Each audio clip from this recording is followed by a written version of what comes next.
We have breaking news this afternoon about the death of a toddler in Orange County. A person of interest has been named in the homicide of 18-month-old Raiden Jones of Mauriceville. Developing now, we have a manhunt underway, and it isn't too far from the fairgrounds. We just learned the truck has been shut down due to a health code violation. We pressed officials yet again today about air quality and drinking water concerns. The question we keep getting from people returning home is my air and water safe? TPC, the company that owns that facility, has been fined $275,000 over the last 10 years. We found out why. The EPA calls these high-priority environmental violations that could have been avoided with better maintenance, according to both state and federal records. The documents say the facility was non-compliant with the Federal Clean Air Act every quarter since January 2017. Records show the most violations involve what they call the preventable emissions of butadiene. That's the chemical company officials say is burning at the plant. 12 News pressed a spokesperson at a news conference earlier today, but Troy Monk with TPC said he had no knowledge of these violations and referred us to another spokesperson. We spoke with a man who didn't want to be named but says he worked at this plant for a number of years. That's one of the reasons why I left, because it was just, I didn't feel very comfortable or safe working there. It was just, in my opinion, it was just a matter of time. TCEQ Executive Director Toby Baker issued a statement saying, in part, within the last year, I have witnessed an unacceptable trend of significant incidences impacting the Gulf Coast region. While not all emergency events may be prevented, it is imperative that the industry be accountable. Kevin and Erica, Raiden died on March 18th. Nearly 2 months later, the pain still feels fresh. Family members continue to wonder what led to baby Raiden's death. September 3rd, 2017, Raiden Jones entered the world. His father, Casey Jones, remembers holding him for the first time. My heart just got so much bigger, being able to have a son to raise. Also overjoyed, Raiden's maternal grandfather. That's my grandson with my name, my birthday. He was my little Ray. I was called Little Ray all my life. 18 months later, their hearts crushed when Raiden died. How are you feeling? Okay. It just hurts. The Orange County Sheriff's Department says on March 18th, the baby was found unresponsive by his mother, Rachel Philman. Philman brought Raiden to the closed Baptist Hospital in Orange. He was rushed to Christus St. Elizabeth, but it was too late. Yeah, everything I found, I just kept making it worse and worse. A preliminary autopsy report states the preliminary cause of death as manual suffocation in a setting of child abuse. That report says the preliminary manner of death was homicide. Authorities named Raiden's mom, Rachel Philman, as a person of interest in his death. This typically describes someone investigators are interested in talking to. As of now, sheriff deputies say Rachel hasn't been ruled out as a suspect, but she hasn't been named a suspect either. In the days following Raiden's death, Rachel was arrested for 2 unrelated drug charges. Did Rachel struggle with drugs in the past? Yes, ma'am. 12 News looked into Rachel Philman's past. We found she was convicted of drug charges in 2004 and 2005. A CPS spokesperson also tells 12 News a child was previously removed from Rachel Philman's custody. Family members say that child was Raiden's older brother. He's still alive, but he's still on a feeding tube, fitting to be 4 years old, and got a lot of medical problems. A spokesperson with CPS says the boy has extensive medical needs. The spokesperson went on to say CPS found reason to believe for physical abuse and neglectful supervision of the child. The boy was removed from the home, but no criminal charges were filed. The boy is now almost 4 years old, and CPS says the long-term plan is for the boy to be adopted. 2 babies, 1 injured, another one dead. It's left this family desperate for answers. Just why? It makes no sense. I mean, I don't know why it's taking so long. Got it.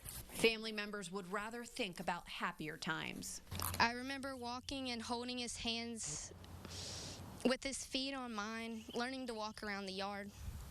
A memorial stands outside of Ray Philman's home, a tribute to a young life taken too soon. And I know when I go, me and him's going to start right back off where we left off when I go, because I know I'm going to heaven. I know he's been there since it happened.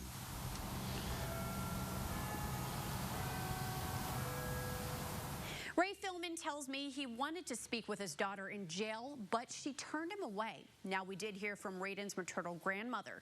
She declined to be interviewed, but provided this statement. The wonderful lead detective, the awesome DA, special investigator, and psychiatrist have all been working with Rachel since the day she was taken into custody. Unless you have spoken to and gotten a statement from one of those people, you have absolutely no clue what the truth even is. A spokesperson with the sheriff's office would only tell us this is an active investigation. Lauren Hensley, 12 News Investigates. We spent the past couple of days trying to find out what led to her departure. Our search for answers led us from Comonil to Pagosa Springs, Colorado. According to arrest documents obtained by 12 News, officers arrested Matterson October 19th. They responded to a sonic to check out a vehicle that was up on a curb. Officers found Matterson walking around, according to police records. They asked where she was coming from, and she said Texas, but she denied having any alcohol to drink. Police say Matterson later failed a field sobriety test and was taken to the hospital for a blood test. According to the DA in Colorado, those test results are pending. After the blood draw, Matterson reportedly told police she had a McDonald's-sized pina colada drink at her resort. Again, the arrest was October 19th. She submitted her resignation letter to Comonil ISD less than 2 weeks later on Halloween. But she plans to work through the end of the school year. We reached out to the school district and our calls have gone unreturned. We also reached out to the TEA and have not heard back. If you want to read more about Matterson's arrest, we do have documents over on our website. Lauren Hensley, 12 News. Thanks for tuning in to The Beat. I'm Lauren Hensley. Patrick, I was just telling you, I really enjoyed this afternoon. Oh my gosh, you can't ask for better January weather right now. And we're getting ready to kiss January goodbye, head into February, and for the first of the month, do you know what that means? Bills, bills, bills. Oh. Gotta pay my bills. So nearly a quarter of young millennials have a secret source of income. You know where that extra payday is coming from, James, if you had to guess? Where's it coming from? Collect Coke bottles. Their parents. Yeah, mom and dad. So according to Instamotor.com, 24% of millennials who are fully employed say their paycheck doesn't go far enough. So we decided to give it a try. Here's mine. These are my picks. What do you think? Do they work? Patrick, I made one for you. You want to see it? That's exactly right. That is it. 100% of who you are on camera is exactly who you are. Let me tell you something. My coffee. Exactly. I think the health benefits wear off if you're having the mocha choco latte from Starbucks, right? All those words they call that, yeah.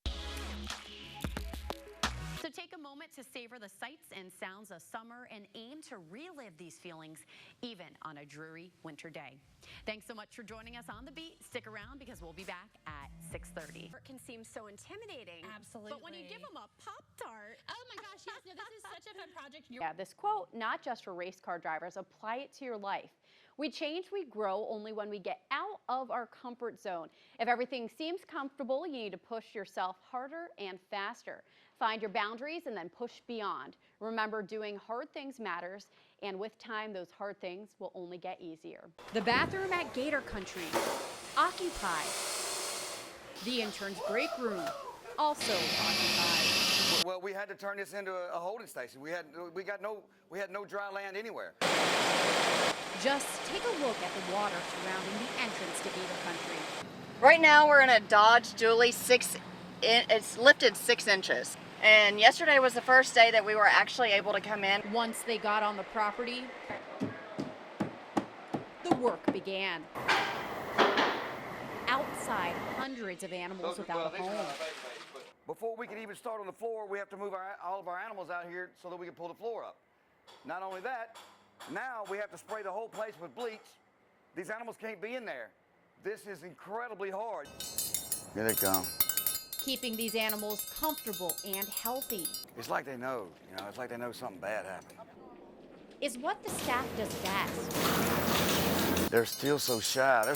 Hey, is that Kong? And slowly, gators that have been unaccounted for That's Kong. We didn't even know he was here.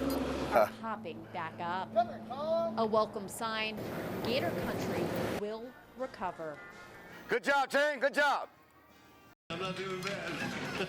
Put my initials up. There are still families who spend time together every Sunday. The Monclough family gets together every week to play an unlikely sport, pinball. We're just a family that loves being together and playing pinball. This is the game room inside the home of Bernadette and Leon Monclough Sr. First-time visitors are often very curious. A lot of people tell me, is pinball still a thing? And it's gaining momentum. The International Flipper Pinball Association, the governing body for competitive pinball, says membership is on the rise. 21,000 active players. Last year, the organization held 6,000 competitions around the nation. The Texas State Championship qualifiers typically brings in 900 players. Preston Monclough won the state championship in 2015. You're the best in this room? Okay, yeah, I mean, that's, some people say that depending on who you are. I don't know, it's yet to be determined. The passion for pinball started with one machine. Christmas of 1977, my dad bought my brother and I a Bally Nippet pinball machine. We played that pinball machine for years and got so much enjoyment out of it. Brothers Leon and Dennis shared their favorite game with their cousin. I'd come over here and sit on a chair and play that Bally Nippet forever. I didn't know what I was doing at that age, but I know I liked it, Years later, Dennis's daughter Kelly and Leon's son Preston also found enjoyment on that original machine. Together, the 5 players began traveling to competitions. We've just kept signing up for tournaments, and winning and winning. Winning them a nickname. Everybody knew our last name was Monclough, so they started going, oh, here's the Monclough Mafia, and it just, as a joke, stuck. Welcome back to the Pinball Mafia live stream. Now they go by the Pinball Mafia. Every Sunday, they log on under that name to live stream pinball practice. They've got 400 loyal subscribers who share their love of pinball. A lifelong hobby that can all be traced back to one thoughtful Christmas gift given by Leon Sr. It brings his kids and his grandkids all together in his house, several times a week just to play and have fun. All thanks to that one Christmas gift in 1970. There we go.